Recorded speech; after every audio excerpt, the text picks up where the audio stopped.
Good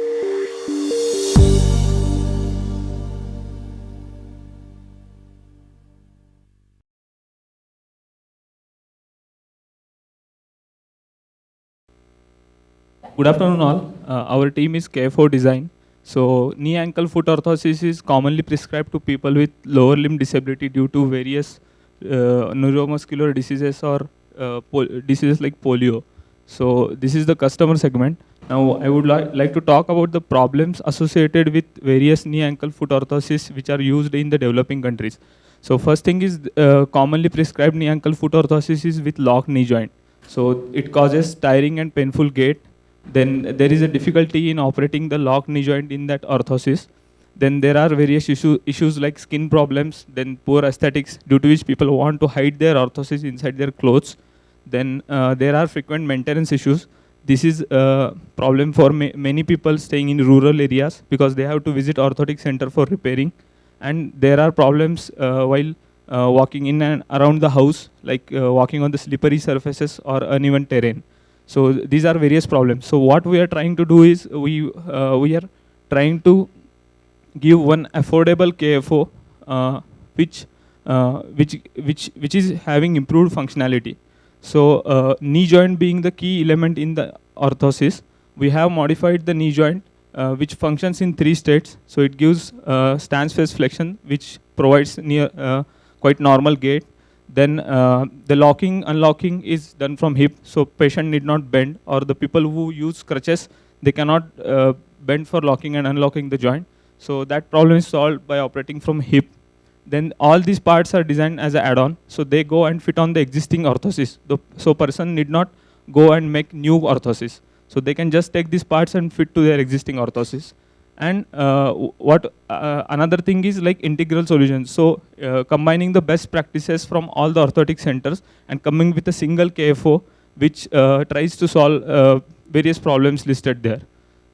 Key metrics are like various existing mechanisms what available and improving those and making it affordable. Then how many will be benefited, that needs to be answered based on the various data, census data, or various annual reports of various NGOs. They can provide how many KFO users are there. Then unique value proposition is these are purely mechanical and simple to use devices. Then it provides improved functionality with add-on feature. So all existing devices will be benefited out of this functionality. And these are all, if in case required, easy to repair and maintain. So these are made up of all standard parts. So this is thing. Then advantage is that these solutions are affordable technological solutions and aesthetically appealing. That's what we are trying to. And channels, because these are not the devices sold directly to the patient, these are prescribed by the professionals, orthotists or doctor. So we need to distribute or promote these through hospitals and orthotic centers and various NGOs like APD, and exhibitions about healthcare and rehab, to so that professionals know about this new device. Thank you.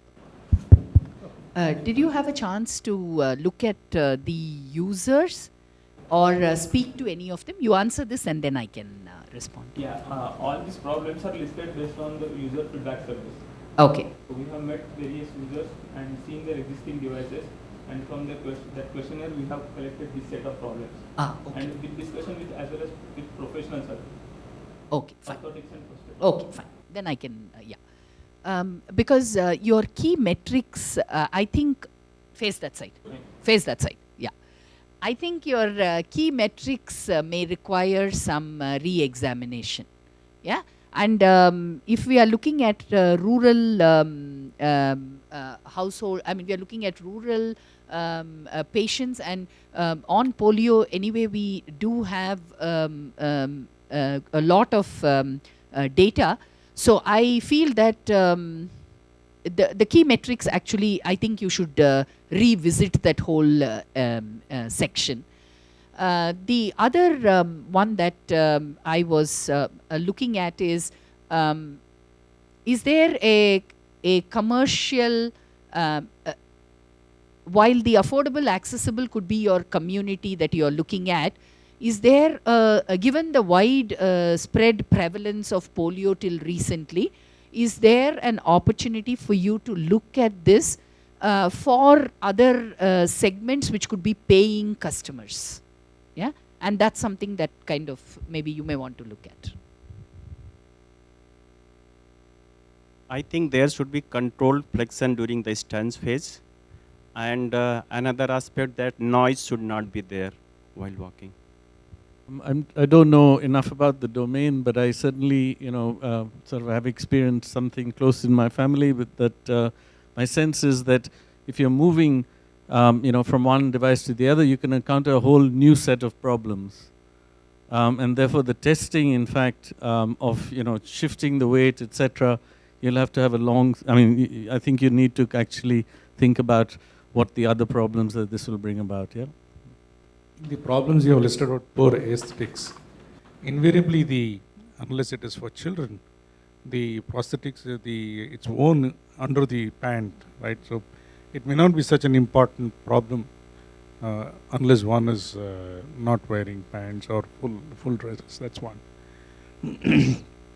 A bigger problem, however, would be the lock getting jammed because of the dress, more than aesthetics.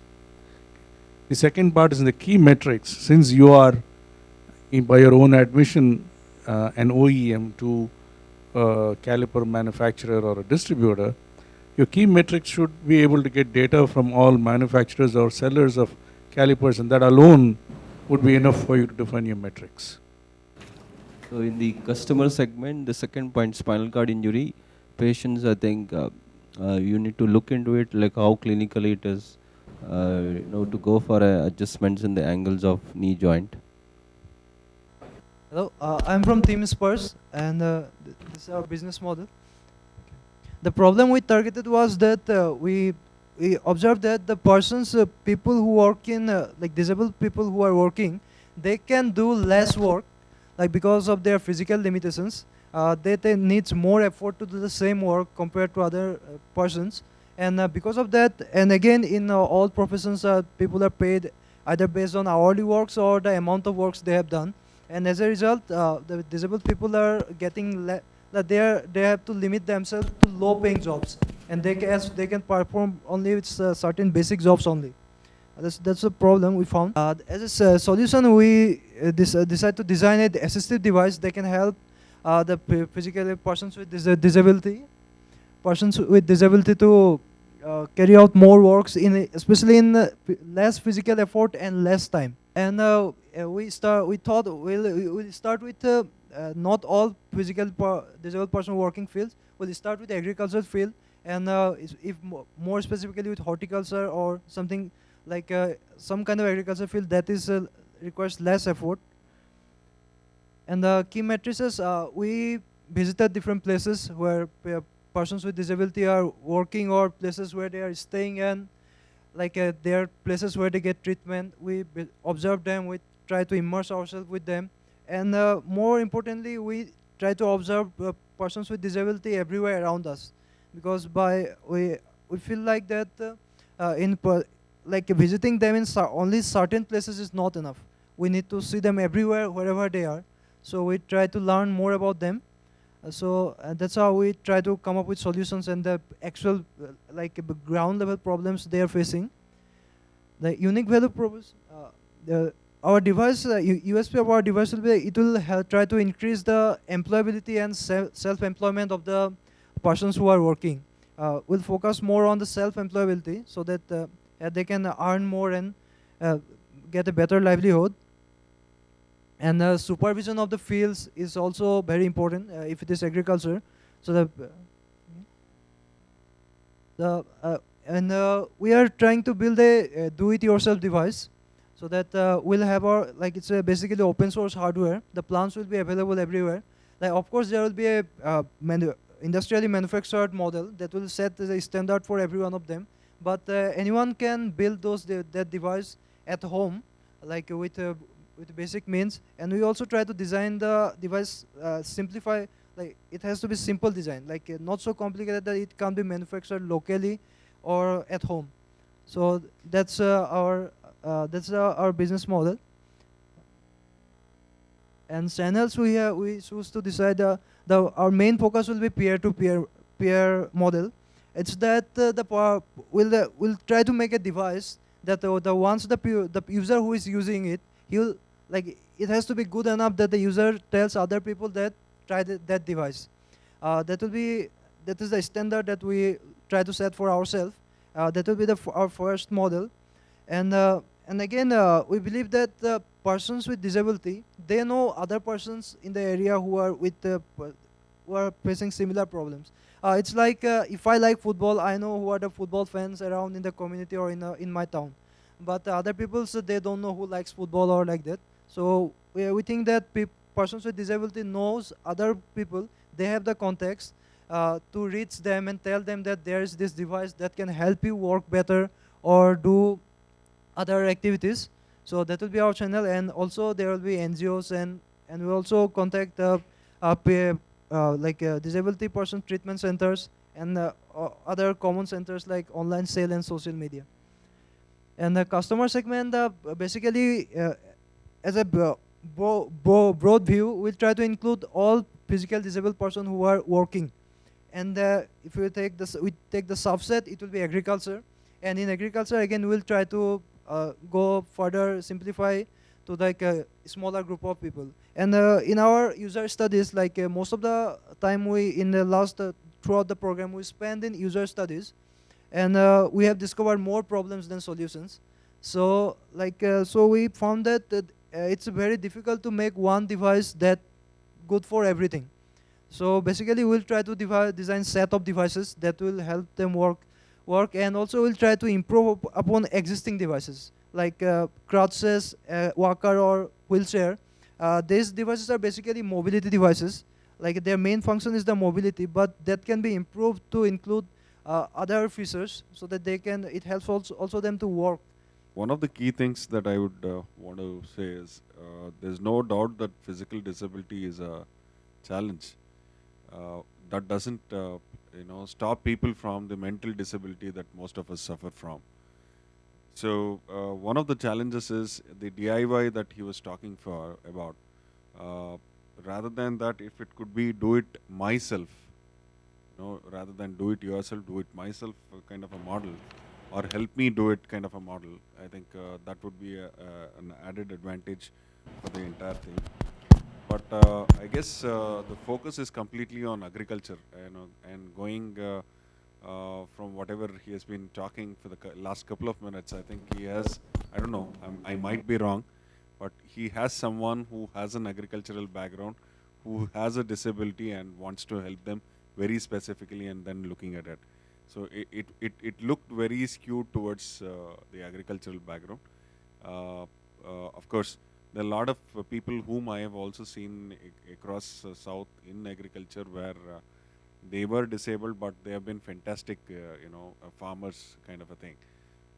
So very, very narrow focus. The narrow focus is not something which has to be looked into. Very, very laser focused is not what should be looked into.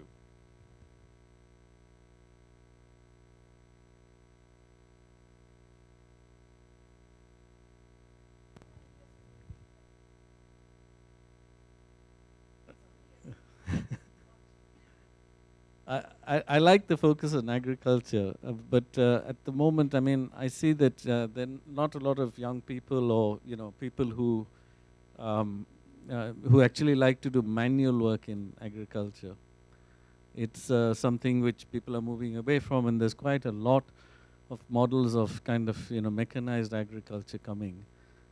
So I would sort of maybe broaden it a little bit more into kind of, if you're looking at agriculture, actually widen the scope of what you're looking at, because I'm not sure that the person even using this and doing it in a difficult way will be able to make that kind of livelihood that you might be wanting them to make.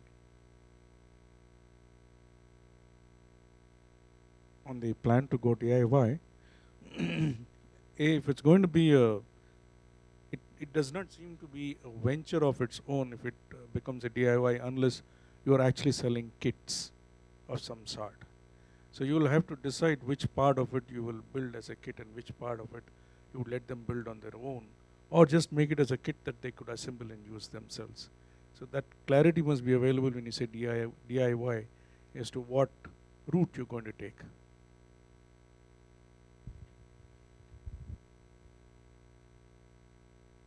Just also a small comment to what Arun just said. Maybe it could also be good to not define it as agriculture or other work, but more try to identify certain motion patterns that occur at a lot of tasks and define it in that way. Something like this.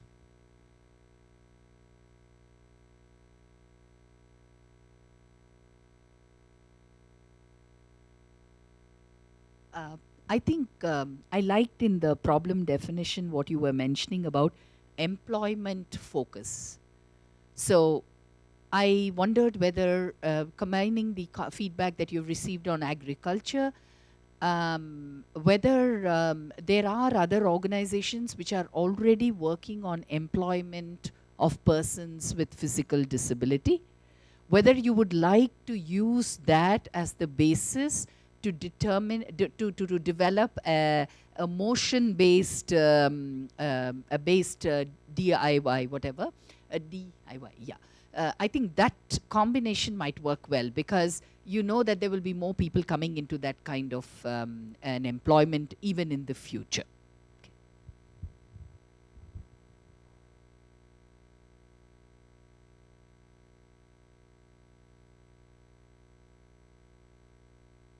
Taking on from where Vasanthi left, DIY for increased productivity or help, you have to substantiate. I mean, that's what I thought, probably, whether it will improve him to do work faster or, make him more, that part I couldn't really understand. So if you could explain your offering a little more, would be better. Second aspect of it, which I couldn't understand, in terms of clarity, was on the DIY, do it yourself part of it. So what part of, the technology that is, I think that is what the gentleman there, I think Venkat has brought it out, That part is again a little more not clear. So if you could explain it better, that would be, useful.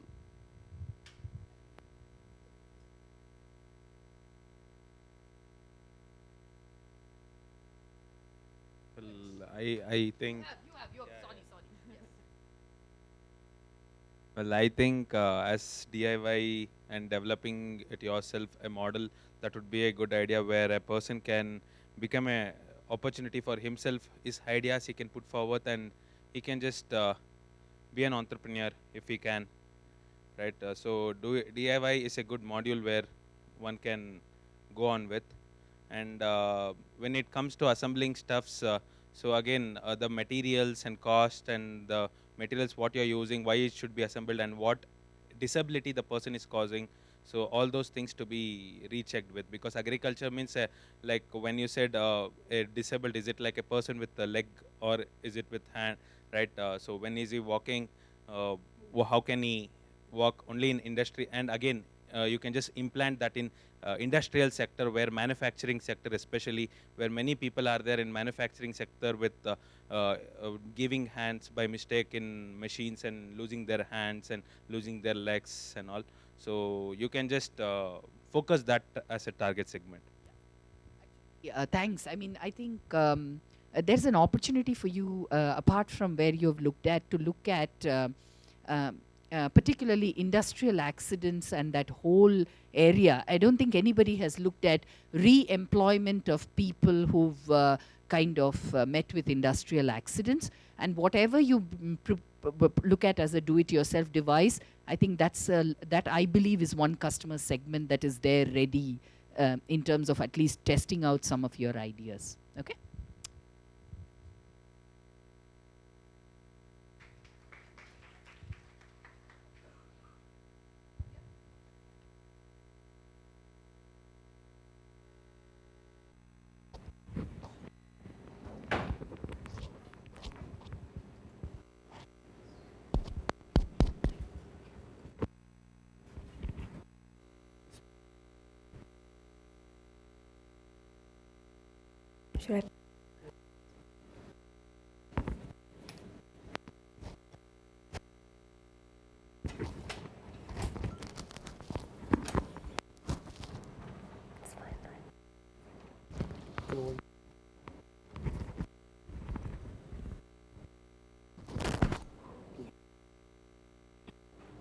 Hello, good afternoon, everyone. So we are from Team Primus, and our project is about smart gait analysis and remote sharing.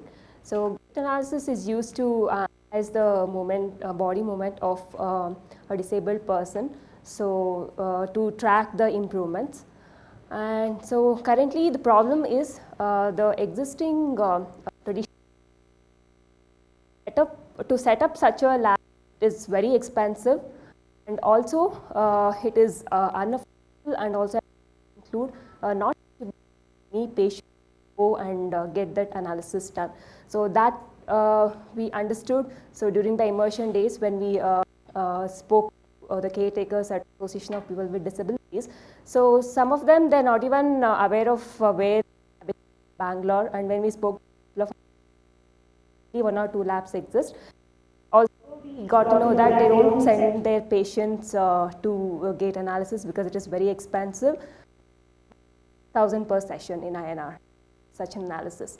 And so the solution we want to come up with to overcome the problem is, so to have an efficient method of analyzing the gait without the use of expensive equipments, and also using latest technologies so that make it not intrusive and compact. So in a traditional gait analysis process, attached to the patient's body, so which is intrusive, and it can alter the normal gait of a person, and which may lead to the wrong analysis as well.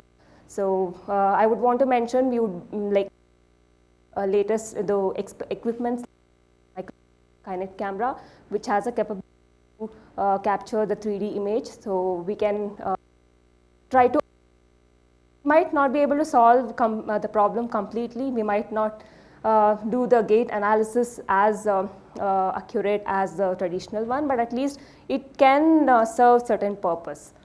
For that, we need to contact the surgeons and see how what exact information would be used for this solution.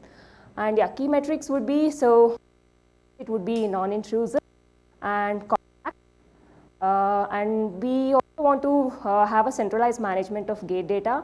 So, and using, if we have gather the data using the embedded system and the camera, if we can push it to the cloud, so we'll have a centralized management of gait data, which can be further utilized for other purposes, which I would explain later.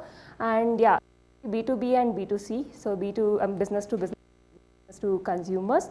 So probably I be that later on. And yeah, unique value proposition, yeah, as I mentioned again, with a central management of gait data through the cloud, and and easily portable. Since it is compact, so it can be portable. You need not have a dedicated space for such a lab, so you can just take it anywhere and do gait analysis. And yeah, we want to recommendation engine. So out of the data we collect from the gait analysis process, so we can have a report generation, and in generation, apart from the data what we get out of that, so which can be mapped to classify whether it is a normal gait and gait. Also want to map it to a certain level of that disability, stage 1, stage 3, and also recommend certain treatments. So which would eliminate the interference of an expert doctor process. So yeah, and advantage and services. So it as a service. So for example, how it can be a service is we can have a do it yourself kind of stations, like we have kiosks, right? So like we have setup installed where a patient can come and do it himself, because in a traditional analysis process we need in this he's done. And business laboratories or the hospitals, and yeah, best way with a non-profit for rehabilitation of people with disability like PD. So and yeah, with this we would to see we can, if a patient can afford such a setup himself, because it's not very expensive, he can himself have it own that setup himself. And also there are a lot of sportsmen, right? So they can easily afford such a setup and gait analysis himself and send it to an expert himself, analyzed. And yeah, so and it can also be useful for orthopedic doctors if they, since we are having a centralized management of gait data, so they can probably get some insight. And also, because we are making it centralized management, it also makes it helps us in giving the recommendation accurately, making it more accurate, because that whatever algorithm we are writing to come up with a recommendation, or even for mapping whether to classify it as whatever, it can become more and more accurate by learning from the data already we have. So by making it centralized, so we have and that would make it.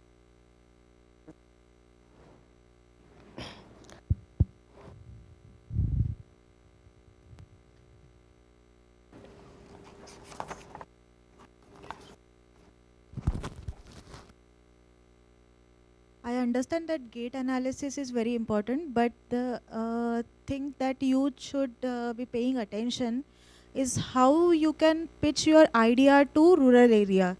And one more thing is, I see that you are using image processing, so that might not be that much cost effective. So just pay attention to the cost factor and also to your users. And if you are eliminating the need of doctor, then I don't think that will be much effective. So please think about it.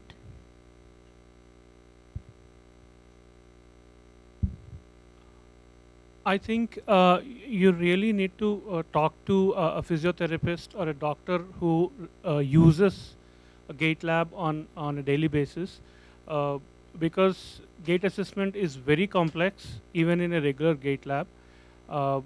So if you get in touch with as many people as you can, you might probably get to know what metrics or what things, what feedback or new things that you can provide with your system for a gait assessment.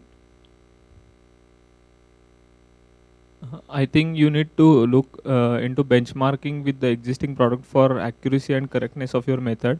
Second thing, one of the metrics which you are using, frontal plane assessment, it's not that quite useful. So instead you look into another plane, sagittal plane. With this method, it will be very useful solution and low cost solution for gait analysis. Gait analysis is using for the pathological gait variations analyzing, and for the persons who are using the prosthesis and orthosis. In that case, is there any new methods to study for the professionals who are doing the gait analysis? Is there that will be a burden to them?